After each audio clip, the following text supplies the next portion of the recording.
Good afternoon to you. Mark Sutton with HurricaneTrack.com. It's Monday, the 28th day of February, 2022. Last day of the month. We're getting into March here starting tomorrow. And March is the beginning of meteorological spring. Yes, we got to wait a few more weeks until we get to astronomical spring. What does all that mean? Well, Google it. We don't want to go into that right now. Give you some homework. You can look it up yourselves. But March is exciting. March is the turn towards spring, warmer weather, and of course with that, the clash of seasons. Severe weather will start really ramping up. There will be different areas of the country that will start initiating severe weather awareness weeks and other campaigns to get you ready and aware for the change of seasons. We're also knocking on the door. Well, this is a table, but you get the idea. Knocking on the door of almost 90 days now, just a little over 90 days away. That's hard to believe until the 2022 hurricane season.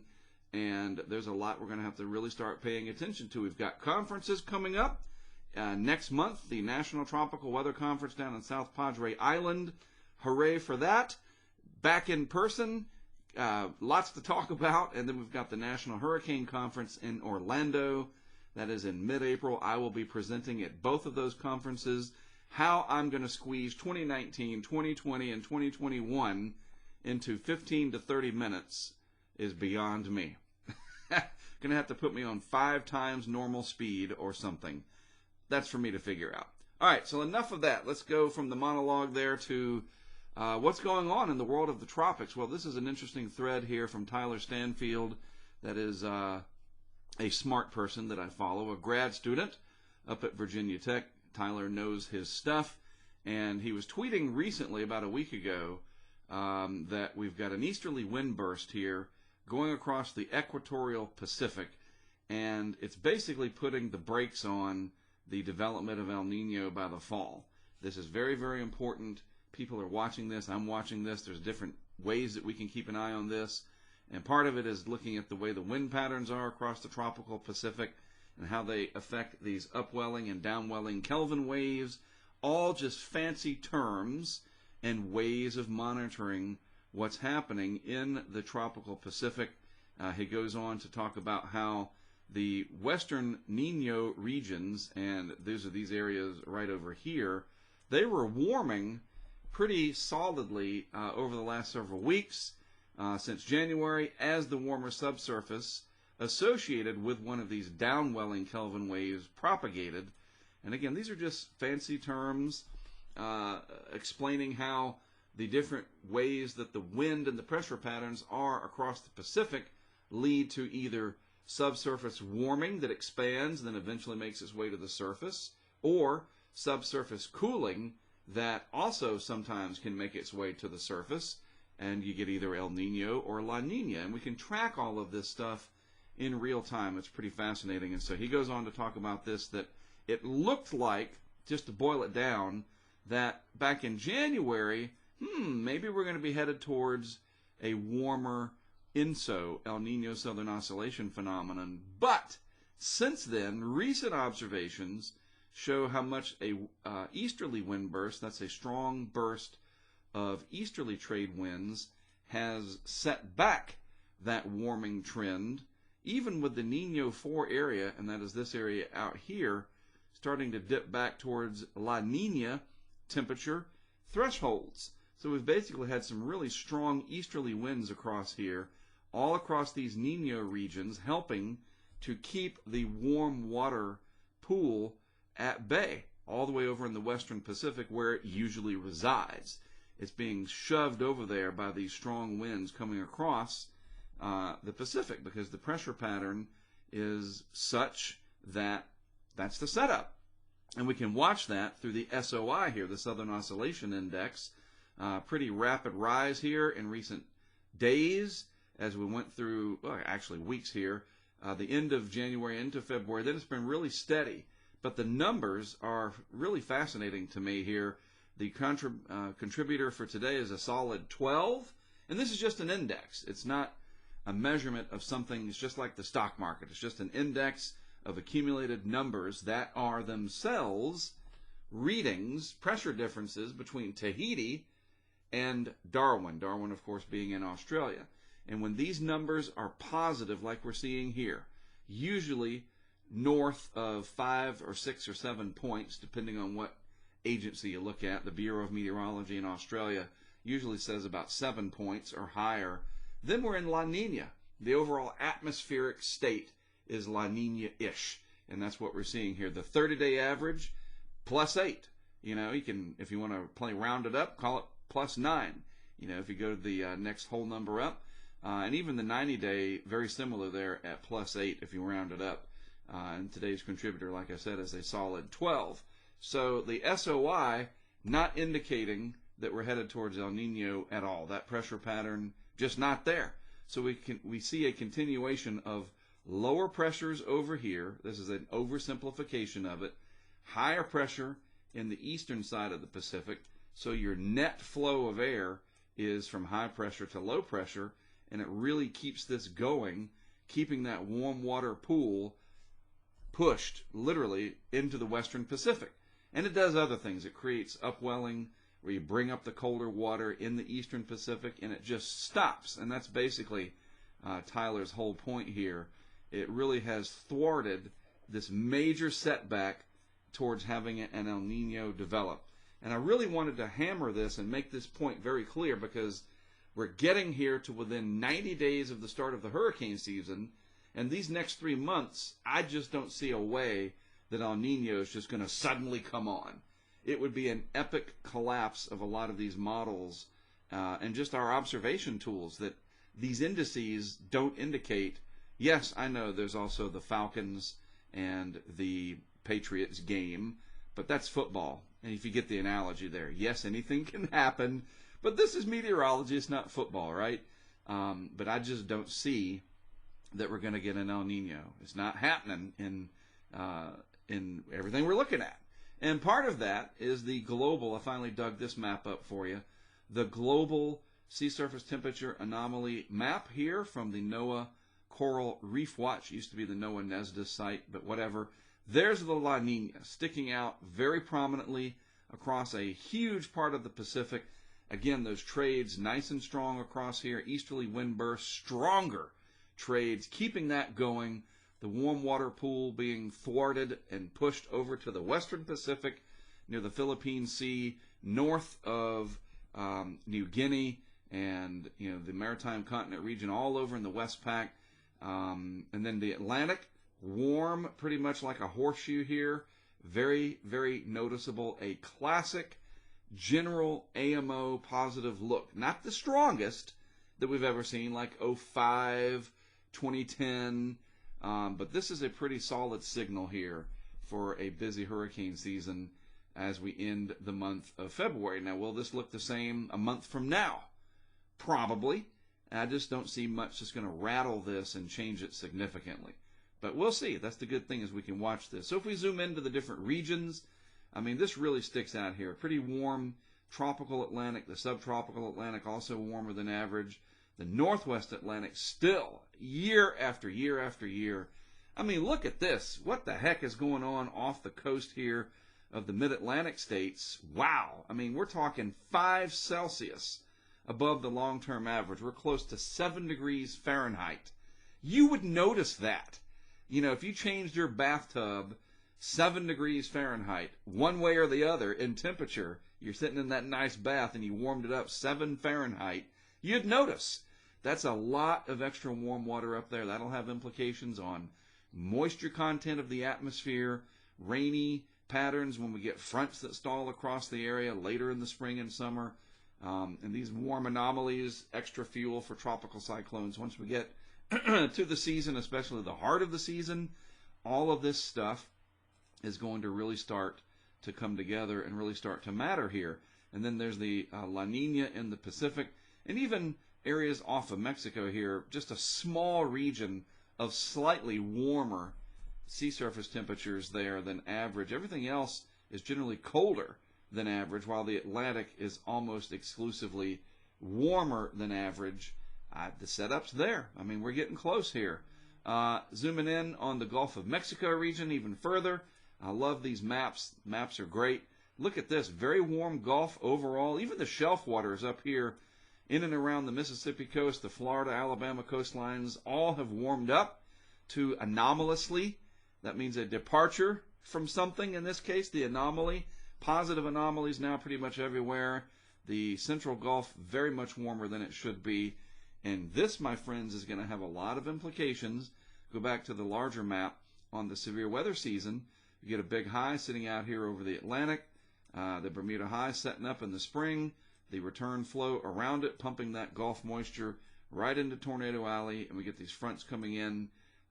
It's going to be trouble. I think we're going to have an active tornado season for our friends down here in the Deep South, the so-called Dixie Alley, and then later in April and May and into June in the traditional Tornado Alley area of the Great Plains. And that's where we're going to be. We'll talk about that more next month. Got some exciting projects lined up for out there. So we're getting there. That's what I mean when we say we're getting into the warm weather season, etc. March, that's it. Spring weather, hurricane season coming. Finally, one more thing here related to the INSO. And I'm hammering it because I'm telling you, this is really eye-opening. Look at this, the CFS. You got to be kidding me. Look at that dip that it's forecasting back into La Nina territory by summer and then hanging out there. It's just gotten colder and colder and colder since December with its forecasts. None of them, maybe just like the slightest little piece of that one right there, one ensemble member is just ever so slightly above neutral once we get to October. Everything else, all the rest of the ensemble members, and these blue ones are your most recent ones, solid La Nina going into the fall. I'm telling you, if this comes to pass, even if it's not this dramatic, and we have a cool neutral, maybe not even technically not La Nina, and the Atlantic stays warm like it is, we could be looking at another very active hurricane season, and that should have a lot of people at least paying attention. You don't want to get an alarmist here, but we see these things way out in advance. We have this advantage. Let's take advantage of it and at least say, all right, you know what, I'm going to take this seriously. It could be the third really busy season in a row. That doesn't happen very often. We got to be ready for it. We got to be on our toes and be ready to rock and roll here, to be prepared as we can be. Gulf actual temperatures starting to creep up ever so slightly. 25, 26, 27 Celsius all through here, if I can draw on it. There's your 24, 25 Celsius right there. Southeast Gulf, the Bay of Campeche, getting some 80-degree Fahrenheit temperatures there. There's 81 Fahrenheit or 27 Celsius there. Never did cool off substantially throughout the winter. Now it's going to be rebounding. We've passed the point where it's going to be cooling off. We're not going to get any more big Arctic fronts digging down. We better not. To cold air advect, or laterally or horizontally move cold air across the Gulf and stir it up. Spring break's coming in just a few weeks for a lot of people, and you'll see it's going to get warmer and warmer. And by the time we get to mid-May, and the MJO might start helping out. You never know. May get early season development once again, like we have the last several years. Off the East Coast, again, going back to this one, look at these temperatures here right off the Carolinas and the Mid-Atlantic, south of New England. Anomalies of 5 Celsius plus above the long-term average. What does that translate to in actual temperatures? Well, first of all, the gradient here, the difference in temperature over distance, is not very steep at all because these isotherms are not packed so close together like they are down here off the Outer Banks that they look, like a solid color. That's a huge clue right there, that this water is uniformly warmer than it should be. And it's still cold. 14 Celsius right there is cold. That's a 7 Celsius south of the Cape, Nantucket and Martha's Vineyard, etc. But, that's cold. But believe it or not, these temperatures are 5 degrees Celsius on average warmer than they should be. And that's really interesting, especially as we get towards spring. Like I said, we get washed out fronts that come across the area, early season storms that might want to develop, the late winter nor'easters that may try to ride the coast, less snow up here, but more heavy rain. We could have some flooding issues. And then, of course, hurricane season, especially August, September, October. This will really be interesting to watch as we go forward. All right, moving on along. Not hurricane season yet, but we do look at the satellite animation because it's nice. It's pretty. I like it. And what do you see? Well, there's some subtropical moisture trying to come up out of the Pacific, but the Pacific's generally colder than normal down here, so there's not a lot of extra moisture. Pretty good little atmospheric river pumping moisture into the Pacific Northwest, where there are some flooding problems ongoing in parts of this area, so pay attention to that. I love seeing the snowpack. There's the Sierra snow in Arizona. That would be nice to see in person. They just had a pretty good snowstorm out there. Several inches in some of the higher peaks. Humphreys Peak, that area near Flagstaff. Even down off the mountains near Phoenix and even near Tucson, some snow up there. And then you love to see it in the Rockies. Not lots of snow cover here. It's very important. The moisture is needed once we get into the dry season and this area heats up. We got to start watching for the spring fire season. So the more snow, the better. Meanwhile, down in the deep tropics here, trade winds at the surface, stronger upper level winds in the upper levels. That's why we call them that. And no tropical waves right now that I'm aware of. No energy coming through. Most of the energy is still up here in the high latitudes, as you would expect. And you can see that on the vorticity signature. See what I mean? There's not much energy down in the deep tropics here. These areas of oranges and bright yellows and reds and whatever. That's your energy, your vorticity or spin in the atmosphere, and that's mostly in the higher latitudes. This will change. This will start to retreat more north. All these pockets, they'll be in the higher and higher latitudes, and then we'll eventually get these tropical waves that'll come through once we get, about 60, 70 days from now. It's coming, and we'll be watching this more and more over the next several months, of course. All right, lower 48 weather, as I mentioned, some inclement, rainy, other just unsettled weather. That's what they said up there. Perfect. Unsettled weather across the Northwest. What do those blues mean? Let's see. Click on this in Montana. Is that a blizzard watch? No, it's an avalanche warning. Yikes! Hadn't seen that in a while. So heavy snow in some of these areas to where you can have avalanche issues. These greens in here, those are flood issues. Luckily, for the rest of the country, we're only dealing with a small area, relatively speaking. But, our friends and neighbors are up here. We get our potatoes from Idaho, right? Seriously, though, this is where the inclement weather is. This is where the weather stories are. So you guys up there, take it easy. There are some flood warnings on some of the rivers, so just be careful up there. And if you look closely, there are a few greens in and around here. There are river flood warnings elsewhere across the country. And this is a great map, just kind of pointing this out again. Weather.gov. Check it out. It's free. It's crowdfunded through our taxes. That's the way I look at it. And there's all those little advisories on there. You can put in your zip code. You can click on the map if you know your geography. I live in that county. Boop, click on it, and you can get really good, helpful local information right at your fingertip or your mouse tip or whatever. Looking at the GFS over the next 10 days or so, we'll just kind of scroll this through. You'll see that storm system come into the Pacific Northwest. And much needed moisture. Seriously, you need it. Then a little bit, look at that. This is about 90 hours out. More rain and snow in the higher elevations of California. Please, please, please, we need as much of that as we can get. Kind of a cold high over here in the east. Not much precip with it, though. Winter trying to hold on there. That's March 4th. So we're a few days into the first part of March and continuing to move this on out. A few snow showers moving through the Intermountain West, the Great Basin, the Wasatch Range, the Rockies, you name it. Good. Pack it in there as much as you can get. We need it. We need it. We need it. It's good for the economy. It's good for, political stability. Seriously, water issues. Don't even get me started. You think we got problems with oil?